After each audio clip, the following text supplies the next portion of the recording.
জ্যামিতিৰ বিষয়ে আমি অলপ আলোচনা কৰিম। ত্ৰিভুজ মানে কি? তিনিটা বাহু, এইটো এটা বাহু, এইটো এটা বাহু, এইটো এটা বাহু। এই তিনিটা বাহুৰে আঘোৰা ক্ষেত্ৰক কি কোৱা হয়? ত্ৰিভুজ। যি ত্ৰিভুজৰ তিনিটা বাহু সমান নহয় তাক কি কোৱা হয়? বিষমবাহু ত্ৰিভুজ। সমবাহু ত্ৰিভুজ, যাৰ তিনিটা বাহু সমান, এইটো এইটো এইটো এই তিনিটা সমান হলে তাক সমবাহু ত্ৰিভুজ বুলি কোৱা হয়। সমদ্বিবাহু ত্ৰিভুজ হল এইটো দুটা বাহু সমান হলে তাক সমদ্বিবাহু ত্ৰিভুজ বুলি কোৱা হয়। তিনিটা বাহুৰ ভিতৰত দুটা বাহু সমান হলে তাক সমদ্বিবাহু ত্ৰিভুজ বুলি কোৱা হয়। ঠিক তেনেকৈ চতুৰ্ভুজৰ ক্ষেত্ৰত চাৰিটা বাহু সমান নহলে বিষমবাহু চতুৰ্ভুজ, আৰু চাৰিটা বাহু সমান হলে তাক কি কোৱা হয়? বৰ্গ বুলি কোৱা হয়। যি চতুৰ্ভুজৰ চাৰিটা বাহু সমান তাক কি কোৱা হয়? বৰ্গ। আয়তৰ ক্ষেত্ৰত কি হ'ব? যাৰ বিপৰীত বাহু সমান, এইটো এইটোৰ সমান, এইটো এইটোৰ সমান, বিপৰীত বাহু সমান হলে তাক কি কোৱা হয়? আয়ত।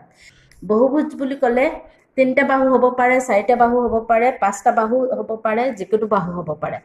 পৰিসীমা বুলি ক'লে বাহুবিলাকৰ যোগফল বুজায়। তাৰমানে এই ছাইডবিলাক যোগ কৰিলে যিটো হ'ব সেইটো হ'ব পৰিসীমা। ইয়াৰ এই তিনিটা ছাইড, ইয়াৰ চাৰিটা ছাইড, ইয়াত কি পঞ্চভুজ, গোটেই পাঁচটা ছাইড, ষষ্ঠভুজ হ'লে ছটা ছাইড, এইকেইটা যোগ কৰিলে কি হ'ব? পৰিসীমা হ'ব।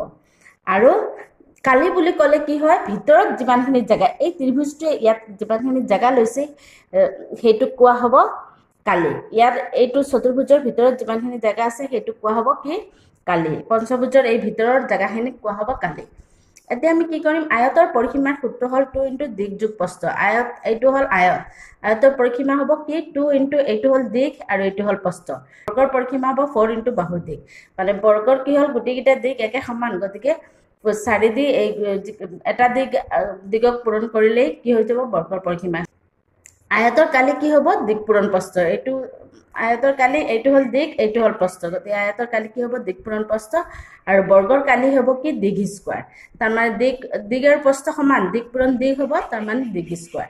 ত্ৰিভুজৰ কালি হ'ব হাফ ইনটু ভূমি পূৰণ উন্নতি। ভূমি হ'ল তলৰ যিটো, এইটোক কোৱা হয় ভূমি, আৰু উন্নতি হ'ব ভূমিলৈ টনা যিডাল লম্ব, ওপৰৰ পৰা ভূমিলৈ যিডাল লম্ব টনা হয় সেইটোক কোৱা হয় উন্নতি। ত্ৰিভুজৰ পৰিসীমা কি হ'ব? এই গোটেইকেইটা যোগ কৰিলে ত্ৰিভুজৰ পৰিসীমা হ'ব। এতিয়া এই চতুৰ্ভুজ যদি হয়, বৰ্গ আয়তৰ পৰিসীমা সূত্ৰ পাইছো, কিন্তু চতুৰ্ভুজ হলে কি হ'ব? এই গোটেইকেইটা বাহু যোগ কৰিলে চতুৰ্ভুজৰ পৰিসীমা হ'ব। পঞ্চভুজ হলে গোটেইকেইটা যিমানটা বাহু থাকিব এইকেইটা যোগ কৰিলে পঞ্চভুজৰ পৰিসীমা হ'ব। বহুভুজ মানে কি? যিকোনো ভুজ, ত্ৰিভুজ, চতুৰ্ভুজ, পঞ্চভুজ, ষষ্ঠভুজ, যিকোনো ভুজক কি কোৱা হয়? বহুভুজ। আৰু সুষম বুলি ক'লে গোটেইকেইটা বাহু সমান।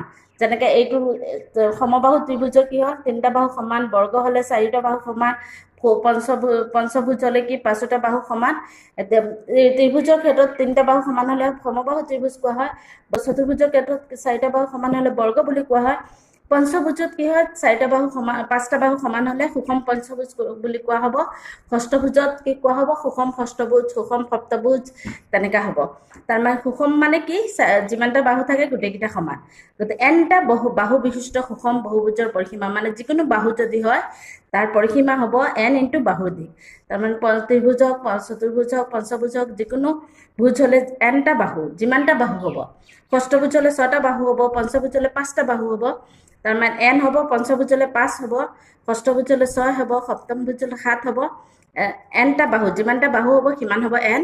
আৰু বাহুৰ দিক, যিকোনো এটা বাহুৰ দিক সুষম মানে গোটেইকেইটা সমান, গতিকে যিকোনো এটা বাহুৰ দিকৰ লগত পূৰণ কৰিলে কি হৈ যাব? nটা বাহু বিশিষ্ট সুষম বহুভুজৰ পৰিসীমা কি হ'ব? n × বাহুৰ দিক। Thank U.